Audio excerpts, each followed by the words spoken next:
на напоителни системи и към него веднага с въпроса: господин Харизанов, критично ли остава положението в село Лешниково и Бисер?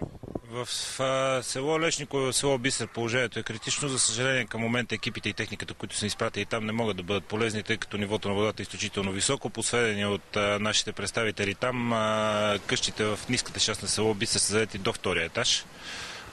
Това, с което може да сме полезни в Хармански регион в момента и което правим, е, че е застрашено откъсване язовир Орешец. Натам са насочили екипи на напоителни системи на гражданска защита и започваме контролирано изпускане на този язовир.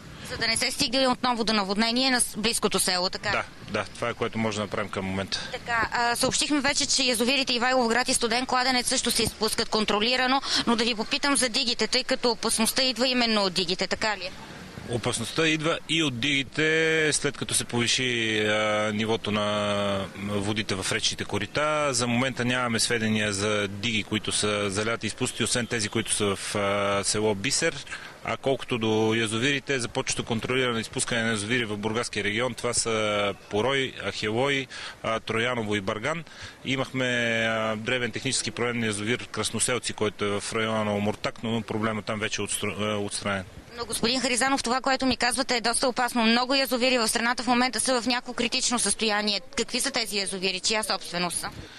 Язовирите, които са собственост специално на дружеството на напоителни системи, се използват за напояване. Лятото и есента бяха изключително сухи. Язовирите имат доста голям резерв в момента за пълнене до контролирания обем.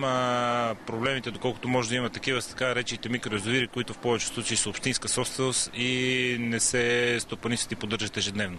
Тоест тези язовири не са преглеждани, дали имат някакви проблеми през есента, евентуално, така да го разбирам? Единна база данни за всичките тези язовири нямаме. Тези, които са собственост на Министерството на земеделието и се използват за напояване, към момента мога да кажа по току-що получена информация, че на национално ниво всичко е под контрол и при нас за момента проблем няма. Добре, благодаря ви, господин Харизанов. Само да кажа, че имаме една справка, която е от миналата година и става